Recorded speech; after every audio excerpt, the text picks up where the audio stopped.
ദൈവനാമത്തിന് മഹത്വം ഉണ്ടാകട്ടെ. ദൈവവചനം കേട്ടുകൊണ്ടിരിക്കുന്ന എല്ലാ പ്രിയപ്പെട്ടവർക്കും യേശു ക്രിസ്തുവിൻ്റെ നാമത്തിലുള്ള വന്ദനങ്ങളെ അറിയിക്കുന്നു. ദൈവമായ കർത്താവ് നിങ്ങളെ ധാരാളം അനുഗ്രഹിക്കുമാറാകട്ടെ. ദൈവവചനം കേൾക്കുന്നത് നമ്മുടെ ആത്മീക ജീവിതത്തിന് ഏറ്റവും അനുഗ്രഹമാണ്. മാറ്റമില്ലാത്ത ദൈവത്തിൻ്റെ വചനം, ജീവനും ചൈതന്യമുള്ള ദൈവത്തിൻ്റെ വചനം ഇന്നും കേൾക്കുവാൻ സ്വർഗത്തിലെ ദൈവം നമുക്ക് ഭാഗ്യം തന്നതോർത്ത് ദൈവത്തിന് നന്ദി പറയുന്നു.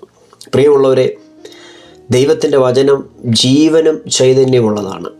ഒരിക്കൽ കേട്ട വേദഭാഗത്തിൽ നിന്ന് മറ്റൊരു ദിവസം നമ്മൾ ശ്രദ്ധിക്കുമ്പോൾ, വചനം കേൾക്കുമ്പോൾ, അല്ലെങ്കിൽ നാം തന്നെ വായിക്കുമ്പോൾ ആ ദൈവത്തിൻ്റെ വചനത്തിനൊരു പുതുമ നമുക്ക് അനുഭവപ്പെടും. കാരണം അത് ദൈവവചനമായതുകൊണ്ടാണ്. ഏറ്റവും പരിചയമുള്ള ഒരു വേദഭാഗത്തിലേക്കാണ് ഈ ദിവസവും നമ്മൾ നമ്മുടെ ശ്രദ്ധയെ തിരിക്കുന്നത്.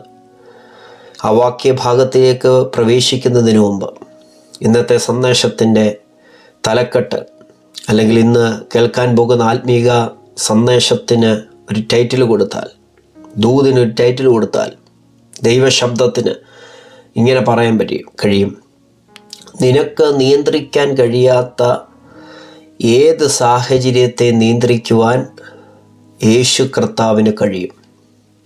ഇപ്പോൾ നിങ്ങളുടെ ജീവിതത്തിലേക്കൊന്ന് തിരിഞ്ഞു നോക്കുക. നിയന്ത്രിക്കാൻ കഴിയാത്ത, നിങ്ങളുടെ നിയന്ത്രണ പരിധിയിലല്ലാത്ത ഏതെങ്കിലും കാര്യം നിങ്ങളുടെ ജീവിതത്തിനകത്തുണ്ടോ? നിങ്ങളെ അലട്ടുന്നുണ്ടോ? അസ്വസ്ഥതപ്പെടുത്തുന്നുണ്ടോ? നിങ്ങൾക്ക് നിയന്ത്രിക്കാൻ കഴിയത്തില്ല. ഒരു ഫോൺ കോൾ കൊണ്ടോ, ഒരു വ്യക്തിയെ കണ്ടതുകൊണ്ടോ, നിങ്ങളുടെ പണം മുടക്കിയത് കൊണ്ടോ, നിങ്ങളുടെ ആരോഗ്യം മുടക്കിയത് കൊണ്ടോ ഒന്നും ആ സിറ്റുവേഷനെ, ആ സാഹചര്യത്തിനെ നിയന്ത്രിക്കാൻ കഴിയുന്നില്ല. ആ പ്രശ്നത്തെ പരിഹരിക്കാൻ കഴിയുന്നില്ല. നിങ്ങളുടെ നിയന്ത്രണ പരിധിക്കപ്പുറമാണത്. അങ്ങനെ ഏതെങ്കിലും സാഹചര്യം നിങ്ങളുടെ ജീവിതത്തിനകത്തുണ്ടെങ്കിൽ ദൈവത്തിൻ്റെ വചനം നമുക്ക് വരുന്ന ഉറപ്പുണ്ട്. നിനക്ക് നിയന്ത്രിക്കാൻ കഴിയാത്ത ഏത് സാഹചര്യത്തെയും നിയന്ത്രിക്കുവാൻ സർവശക്തനായ യേശുവിന് കഴിയും. വിശ്വസിക്കുക. ഇന്ന് ഈ മെസ്സേജ് കേൾക്കുമ്പോൾ നിയന്ത്രണ പരിധിക്കപ്പുറത്തുള്ള സാഹചര്യങ്ങളെ കർത്താവ് നിങ്ങൾക്ക് വേണ്ടി നിയന്ത്രിക്കാൻ പോകുക. അതെപ്പോഴാണ് സംഭവിക്കുന്നത്? ഈ വചനത്തെ ഏറ്റെടുത്ത് വിശ്വസിക്കുമ്പോൾ. ഈ വചനത്തിന് ജീവനുണ്ട്. എൻ്റെ സാഹചര്യത്തോട്, എൻ്റെ ജീവിതത്തോട് ഈ വചനത്തിന് പ്രവർത്തിക്കാൻ കഴിയുമെന്ന് വിശ്വസിക്കുമ്പോൾ ദൈവപ്രവൃത്തി ആ നിയന്ത്രണത്തിന് അപ്പുറത്തുള്ള കാര്യത്തിനകത്ത് വെളിപ്പെടും. മർക്കോസിന്റെ സുവിശേഷം 4-ാം അധ്യായത്തിൻ്റെ 37-ാം വാക്യം: അപ്പോൾ വലിയ ചുഴലിക്കാറ്റുണ്ടായി, പടകിൽ തിര തള്ളിക്കയറുന്നത് കൊണ്ട് അത് മുങ്ങുമാറായി. ഏറ്റവും പരിചയമുള്ള കാര്യം. യേശു കർത്താവ് തൻ്റെ ശിഷ്യന്മാരുമായിട്ട് യാത്ര ചെയ്യുമ്പോൾ, പടകിൽ യാത്ര ചെയ്യുമ്പോൾ, ആ പടകിനകത്ത് പ്രതീക്ഷയ്ക്ക് വിപരീതമായി കാറ്റടിച്ചു, തിരമാലകൾ തള്ളിക്കയറി, പടക് മുങ്ങുമാറായി. പടകിനെ എങ്ങനെ നിയന്ത്രിക്കണമെന്ന് മുക്കുവന്മാരായിരുന്ന ശിഷ്യന്മാർക്ക് നന്നാവണ്ണം അറിയാം. കാറ്റിൻ്റെ ഗതി അറിയാം, കടലിൻ്റെ നിലയറിയാം, എല്ലാം അറിയാം. പക്ഷേ അവരുടെ കൺട്രോളിന് അപ്പുറത്തായിട്ട് കാറ്റടിക്കാൻ തുടങ്ങി. തിരമാലകൾ പടകിനകത്ത് തള്ളിക്കയറുവാൻ തുടങ്ങി. അവർക്കൊന്നും ചെയ്യാൻ പറ്റത്തില്ല. അവരുടെ കൺട്രോൾ വിട്ടു. അതിൻ്റെ കൺട്രോളിൻ്റെ അപ്പുറത്തുള്ള കാര്യങ്ങളാണ് ഇപ്പോൾ സംഭവിച്ചുകൊണ്ടിരിക്കുന്നത്. ഒരുപക്ഷെ നിങ്ങളുടെ ജീവിതത്തിൽ ഇപ്പോൾ നിങ്ങളുടെ സാഹചര്യം എന്ന് പറയുന്നത് പ്രതീക്ഷയ്ക്ക് വിപരീതമായ കാര്യങ്ങളായിരിക്കാം സംഭവിക്കുന്നത്. നിരാശപ്പെടരുത്, ഭാരപ്പെടരുത് കേട്ടോ. ചില ആളുകൾ അവരുടെ കൺട്രോളിനപ്പുറത്തുള്ള കാര്യങ്ങൾ ജീവിതത്തിനകത്ത് വന്നു കയറുമ്പോൾ അവർ ജീവിതം അവസാനിപ്പിക്കും, പ്രാർത്ഥന അവസാനിപ്പിക്കും, വിശ്വാസം അവസാനിപ്പിക്കും. അങ്ങനല്ല. ഏതു സാഹചര്യത്തെയും അനുകൂലമാക്കുവാൻ ഒരു ദൈവ പൈതലിൻ്റെ പ്രാർത്ഥനയ്ക്കും വിശ്വാസത്തിനും കഴിയും. അതാണ് ദൈവത്തിൻ്റെ വചനം തരുന്ന ഉറപ്പ്. യേശു കർത്താവിനെ അവർ ഉണർത്തുന്ന രംഗം അതിൻ്റെ 39-ാം വാക്യത്തിൽ നമുക്ക് വായിക്കാൻ കഴിയും. അവൻ എഴുന്നേറ്റു കാറ്റിനെ ശാസിച്ചു കടലിനോട്, അനങ്ങാതിരിക്കുക, അടങ്ങുക എന്ന് പറഞ്ഞു. കാറ്റമർന്നു, വലിയ ശാന്തതയുണ്ടായി. പിന്നെ അവൻ അവരോട്, ഇങ്ങനെ ഭീരുക്കളാകുവാൻ എന്ത്? നിങ്ങൾക്കിപ്പോഴും വിശ്വാസമില്ലയോ എന്ന് പറഞ്ഞു. അവർ വളരെ ഭയപ്പെട്ടു. കാറ്റും കടലും കൂടെ ഇവനെ അനുസരിക്കുന്നുവല്ലോ, ഇവൻ ആർ എന്ന് തമ്മിൽ പറഞ്ഞു. കാറ്റും കടലും കൂടെ ഇവനെ അനുസരിക്കുന്നു. നമ്മളെ അനുസരിക്കുന്നില്ല, നമുക്കറിയത്തില്ല. കാറ്റടിച്ചാൽ, തിരമാലകൾ വന്നാൽ മുങ്ങാതിരിക്കുന്ന ടെക്നിക്കുകൾ ഒരുപക്ഷെ മുക്കുവന്മാരായിരുന്ന, കടലിനെ പഠിച്ച, തിരമാലകളെ അറിയാവുന്ന, കാറ്റിൻ്റെ ദിശ അറിയാവുന്ന ശിഷ്യന്മാർക്ക് ഒരുപക്ഷെ കഴിഞ്ഞേക്കാം. പക്ഷേ ആ ബുദ്ധിയും കഴിഞ്ഞ് ആ എക്സ്പീരിയൻസും കഴിഞ്ഞുള്ള കാറ്റടിച്ചാൽ, ഒരു പരിധിക്കപ്പുറത്ത് കാറ്റടിച്ചാൽ, ഒരു പരിധിക്കപ്പുറത്ത് തിരമാലകൾ വന്നാൽ എങ്ങനെ ചെയ്യണമെന്ന് അവർക്ക് പറയാൻ പറ്റത്തില്ല. അങ്ങനെ കാറ്റടിച്ചു കഴിഞ്ഞാൽ, അങ്ങനെ തിരമാല വന്നു കഴിഞ്ഞാൽ വാക്കുകൊണ്ട് ആ തിരമാലകളെ അടക്കിയപ്പോൾ, ശാന്തമാക്കിയപ്പോൾ, കാറ്റിനെ അമർത്തിയപ്പോൾ, ശാന്തതയെ സൃഷ്ടിക്കാൻ കഴിയുന്ന യേശുവിനെ കണ്ടപ്പോൾ അവർക്ക് ഭയപ്പെട്ടു. അതേ പ്രിയരെ, പല കാര്യങ്ങളും നമ്മുടെ കൈപ്പിടിയിൽ ഒതുങ്ങുന്നതല്ല. നമുക്കൊന്നും ചെയ്യാൻ പറ്റത്തില്ല. അൺകൺട്രോളബിൾ സിറ്റുവേഷൻസ്, നമുക്കൊന്നും ചെയ്യാൻ പറ്റത്തില്ല. പക്ഷെ അതിൻ്റെ നടുവിൽ യേശു കർത്താവ് എഴുന്നേറ്റ് നിന്നാൽ, അവൻ എഴുന്നേറ്റ് കാറ്റിനെ ശാസിച്ചു, കടലിനോട് അനങ്ങാതിരിക്കുക, അടങ്ങുക എന്ന് പറഞ്ഞു. കാറ്റമർന്നു, വലിയ ശാന്തതയുണ്ടായി.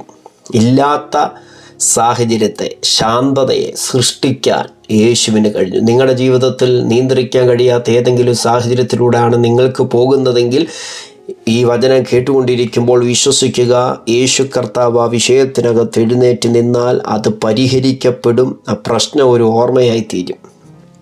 ആമേൻ. ഒരു പ്രതിസന്ധി അങ്ങനെ നമ്മുടെ ജീവിതത്തിലും നമ്മൾ എന്ത് ചെയ്യണം? നമ്മൾ വചനത്തെ വിശ്വസിക്കണം.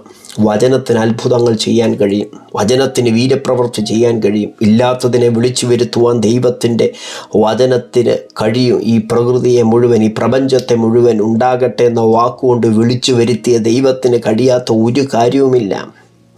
ഏത് സാഹചര്യത്തെയും ടേൺ ചെയ്യുവാൻ സ്വർഗത്തിലെ ദൈവത്തിന് ശക്തിയുണ്ട്. നമ്മൾ ആരാധിക്കുന്ന കർത്താവിന് ശക്തിയുണ്ട്. സ്വർഗത്തിലും ഭൂമിയിലും സകല അധികാരവും നൽകപ്പെട്ടവനാണ് യേശു ക്രിസ്തു. നിങ്ങൾക്ക് നിയന്ത്രിക്കാൻ കഴിയാത്ത സാഹചര്യങ്ങൾ നിങ്ങൾ വചനം പറയുന്നുണ്ടോ? ഒന്ന് ചിന്തിച്ചു നോക്ക്. ദൈവത്തിൻ്റെ വചനത്തിൽ വിശ്വസിക്കുന്നുണ്ടോ? ഇങ്ങനെയുള്ള സാഹചര്യങ്ങളിലാണ് നമ്മൾ ഒരിക്കൽ വായിച്ചു വിട്ട, അല്ലെങ്കിൽ ഒരിക്കൽ നമ്മൾ കേട്ട ആ വചനങ്ങൾ ഇങ്ങനത്തെ സാഹചര്യങ്ങളിൽ ദൈവത്തിൻ്റെ ആത്മാവ് വീണ്ടും ഓർമ്മിപ്പിക്കുന്നത് നമ്മളെ ധൈര്യപ്പെടുത്താനാണ്, നമ്മളെ ബലപ്പെടുത്താനാണ്. വചനം വിളിച്ചു പറയണം, വചനത്തെ വെച്ച് പ്രാർത്ഥിക്കണം, ആത്മാവിൽ പ്രാർത്ഥിക്കണം. നിയന്ത്രിക്കാൻ കഴിയാത്ത വിഷയത്തെ ദൈവത്തിൻ്റെ വചനത്തിന് നിയന്ത്രിക്കാൻ കഴിയും. തിരുവചനത്തിൽ വായിക്കുന്ന യഹോവയുടെ ശബ്ദം അതിവേഗത്തിൽ സഞ്ചരിക്കുന്നതാണ്, അതിവേഗത്തിൽ സഞ്ചരിക്കുന്നതാണ്.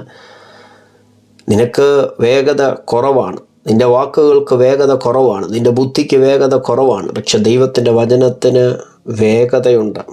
ആത്മാവിൽ പ്രാർത്ഥിച്ച് ജയമെടുക്കുമ്പോൾ നിയന്ത്രിക്കാൻ കഴിയാത്ത സാഹചര്യങ്ങൾ നിയന്ത്രണ പരിധിക്കകത്തുള്ളതായിത്തീരും. 2 ദിനവൃത്താന്ത പുസ്തകങ്ങൾ 20-ാം അധ്യായത്തിൻ്റെ 12-ാം വാക്യത്തിൽ നിയന്ത്രിക്കാൻ പറ്റാത്തൊരു സാഹചര്യത്തിൽ യഹോശാഫാത്ത് രാജാവായിരിക്കുകയാണ്.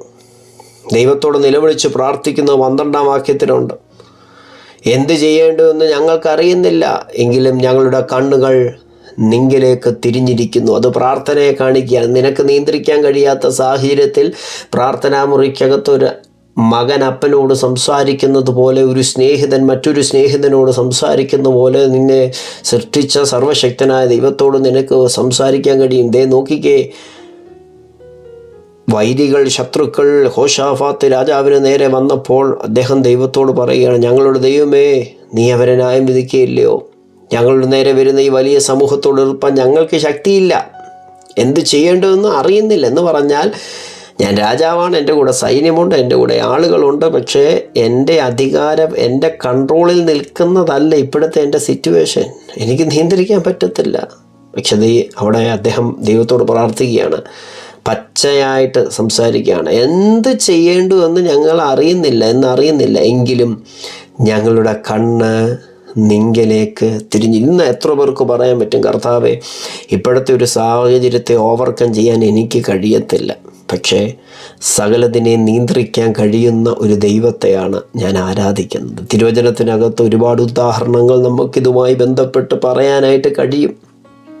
ഒരു ദൈവവേദന നിലവിളിച്ചു കഴിഞ്ഞപ്പോൾ, ദൈവമകൾ ഉപവസിക്കാൻ തയ്യാറായി കഴിഞ്ഞപ്പോൾ, രാജ്യത്തിലെ നിയമം പോലും ആ പ്രാർത്ഥിക്കുന്ന ദൈവവേദനു വേണ്ടി തിരിച്ച് അവനെക്കുറിച്ചുള്ള അവളെക്കുറിച്ചുള്ള വാക്തത്വത്തിൻ്റെ നിവർത്തിക്ക് വേണ്ടി രാജ്യത്തിലെ അധികാരികളോട് ഇടപെട്ട് അവർക്കനുകൂലമായി നിയമത്തെ തിരിച്ചത് ദൈവത്തിൻ്റെ വചനത്തിനകത്ത് ചരിത്രമായി. എസ്തേർ എന്ന് പറയുന്ന ആ പെൺകുട്ടി പ്രാർത്ഥിച്ചപ്പോൾ, ഉപവസിച്ച് പ്രാർത്ഥിച്ചപ്പോൾ, 3 ദിവസം അവളുടെ കൂടെയുള്ളവർ ഉപവസിച്ച് പ്രാർത്ഥിച്ചപ്പോൾ, ഒരിക്കലും നീട്ടാത്ത രാജാവിൻ്റെ പൊൻചെങ്കോൽ നിയമപ്രകാരം അല്ലാഞ്ഞിട്ട് കടന്നു ചെന്ന എസ്തേറിൻ്റെ നേരെ നീട്ടി.